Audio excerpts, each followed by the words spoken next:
आज की इस वीडियो में मेरे दोस्त आपको मैं सिखाने वाला हूं आपके काव्य सौंदर्य के तत्व। तो मेरे भाई याद रखना, ऐसी ट्रिक आपको मैं बताने वाला हूं जो आपको पूरे YouTube पे नहीं मिलने वाली है। आप देखते ही सेकंड में चुटकी बजाते ही आपका रस छंद अलंकार को आप लोग पहचान लेंगे। और पर में ऐसे ही आता है, देखो उदाहरण देना, आंख बंद करके अपने गुलशन भैया की बात मानना, सोठा पे टिक लगा देना। एक शब्द होगा, दो शब्द होगा और बीच में आपको योजक चिन्ह, अगर ऐसा दिख जाए तो आपका रूपक अलंकार हो जाए।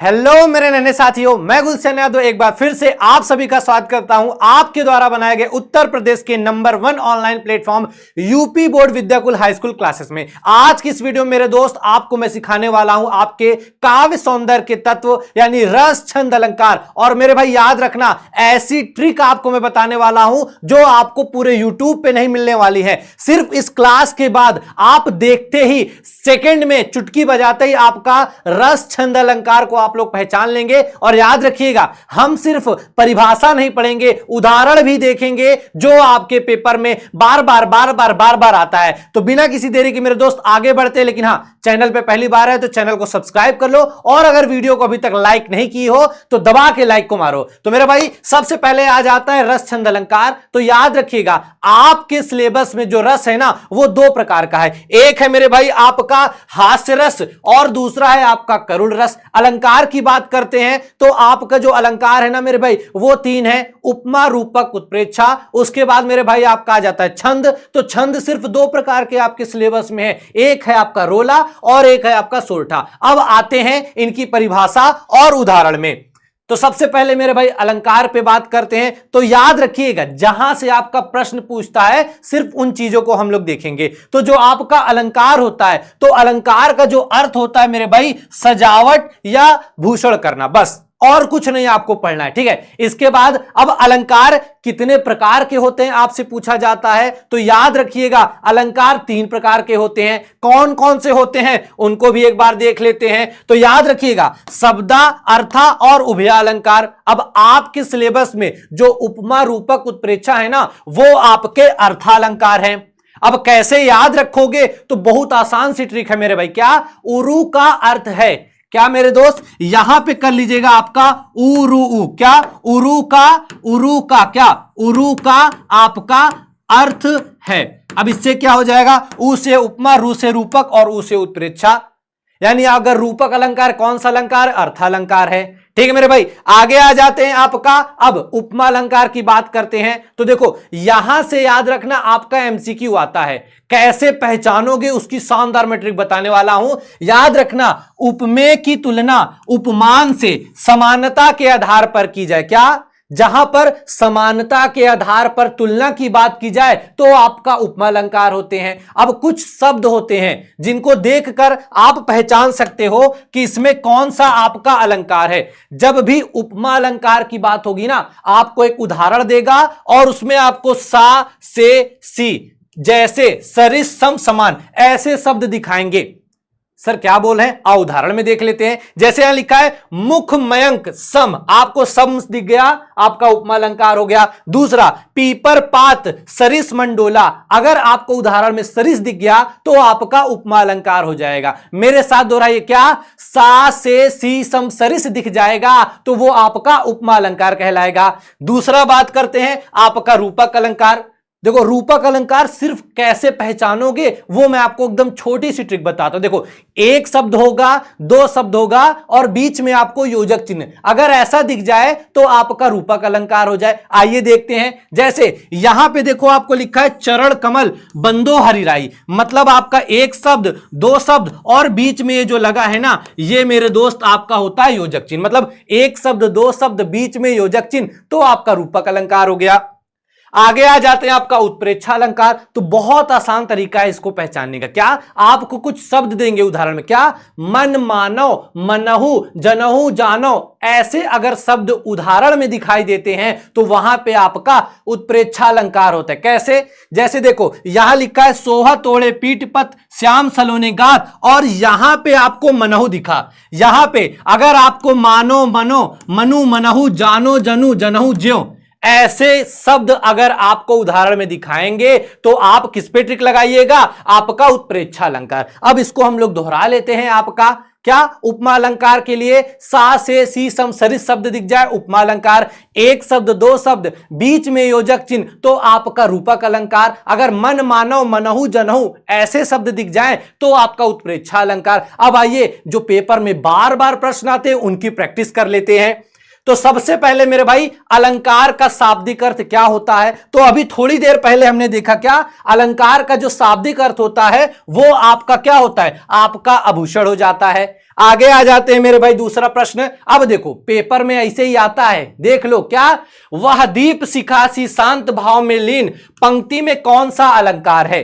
अभी मैंने आपको क्या बताया? अगर सा से सी सम सरिस ऐसे कुछ दिखे तो यहां देखो वह दीप शिखा सी, अगर आपका सा से या सी या आपका सम सरिस ऐसे शब्द दिख जाएंगे तो आपका क्या उपमा अलंकार हो जाता है। रूपक अलंकार के लिए एक शब्द दो शब्द बीच में योजक चिन्ह आपका रूपक अलंकार, और मन मानो मनहु जनो ऐसे शब्द दिख जाएंगे तो आपका उत्प्रेक्षा अलंकार, जो आपका यहां पे नहीं है। अगला प्रश्न आ जाता है, देखो अंबर पनघट में डुबो रही तारा घट उषा नागरी में कौन सा अलंकार है? अगर ध्यान से देखो तो एक शब्द दो शब्द बीच में योजक चिन्ह, एक शब्द दो शब्द बीच में योजक चिन्ह, तो मेरे दोस्त ये आपका क्या हो जाएगा? आपका रूपक अलंकार हो जाएगा। मेरा भाई सेशन समझ में आ रहा है ना? पसंद आ रहा है, अच्छा लग रहा है ना? तो जल्दी से वीडियो को लाइक करो और चैनल को सब्सक्राइब करो। अब देखो तीसरा प्रश्न है, सोहत ओढ़े पीठ उपत श्याम सलोने गात मनो नीलमणि शैल पर आतप पर्यो प्रभात। इसमें पूछ रहा कौन सा अलंकार है? 2023 में आया हुआ प्रश्न है। यहां पे आपको मनो दिखा, अगर मन मानव मनहु जनहु ऐसे शब्द दिख जाएंगे तो आपका क्या हो जाएगा? उत्प्रेक्षा अलंकार हो जाता है। मेरे भाई अलंकार खत्म। हां, इससे बाहर पेपर में कुछ भी नहीं आता है। अब आ जाते हैं आपका क्या छंद पे। तो याद रखिएगा छंद का दूसरा नाम होता है पिंगल, और छंद का सबसे पहले जो प्रयोग हुआ है वो आपका ऋग्वेद में। आपके जो पेपर में खाली दो प्रकार के छंद आपको पढ़ना है, एक है आपका सोरठा और एक है आपका रोला। तो आइए उनके बारे में थोड़ा सा हम लोग देख लेते हैं। देखो छंद का जो सीधा सा अर्थ होता है वो होता है आपका बंधन, यानी बांधना। ठीक है मेरे भाई।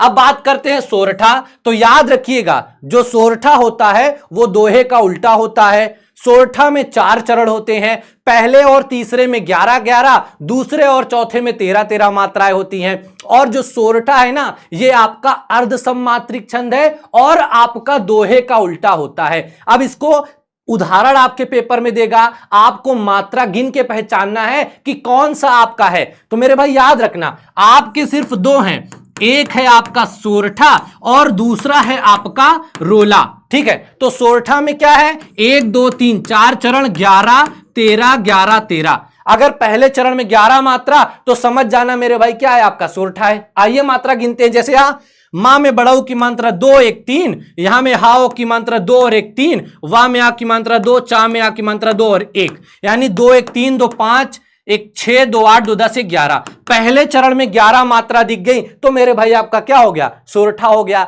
लेकिन याद रखना पेपर में आपको मात्रा नहीं गिनना, बहुत आसान सिमेट्रिक बताने वाला हूं जो आपके पेपर में काम आएगी।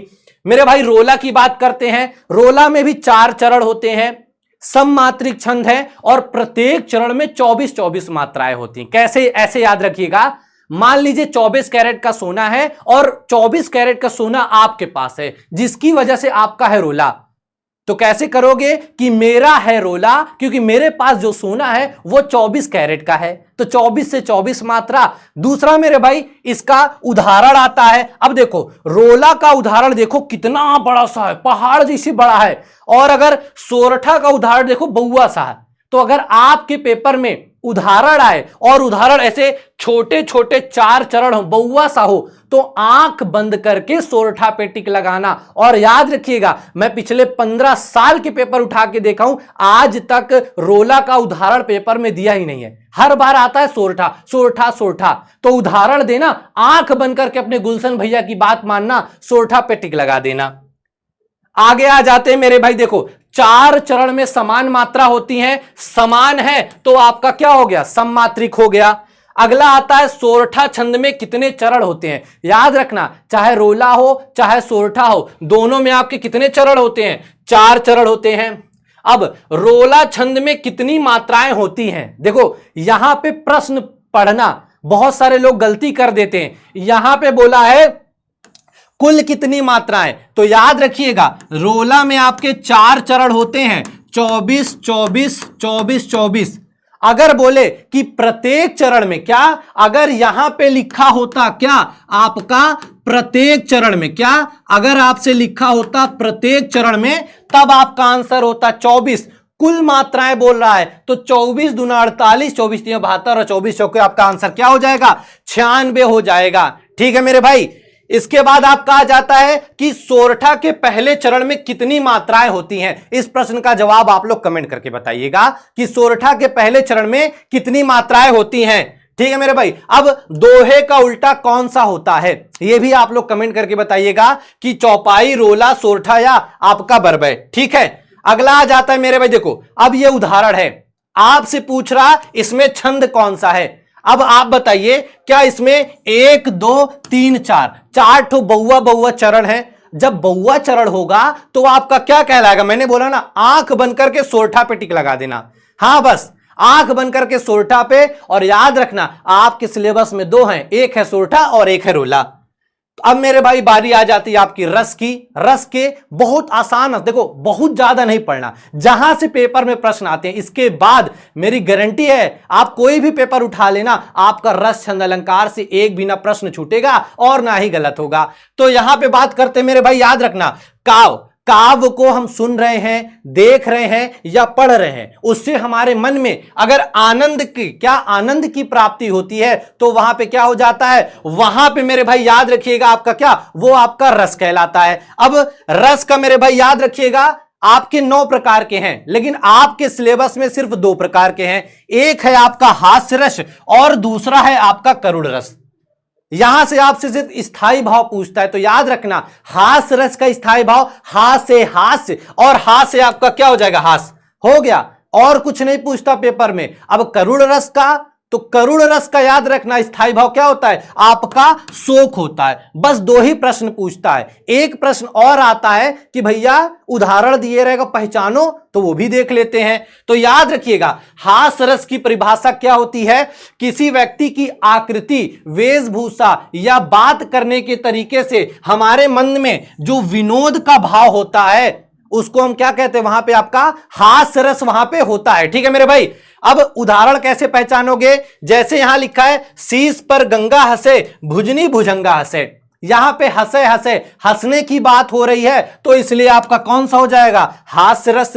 दूसरा मेरे भाई लिखा है करुण रस, तो याद रखना किसी प्रिय व्यक्ति या मनचाही वस्तु के नष्ट होने पर, जैसे एक बाबू दूसरे बाबू से बिछड़ रहा है तो वहां पे आप, या फिर किसी का कोई पुत्र, जैसे करण अर्जुन में जब वो दोनों मर जाते हैं तो माता विलाप करती है ना, तो वहां पे आपका क्या होता है, आपका करुण रस होता है। उदाहरण देखो, मेरे हृदय के हर्ष हा, और सबसे आसान तरीका है, आपको 2 ही रस है, करुण रस या हास रस। अगर आपको ये वाला जो चिन्ह है ना, ये वाला अगर चिन्ह किसी उदाहरण में दिख जाए तो समझ जाना करुण रस का है। अगर ये चिन्ह ना दिखे ना तो आंख बंद करके आप लोग हास्य रस पे टिक लगा दीजिएगा।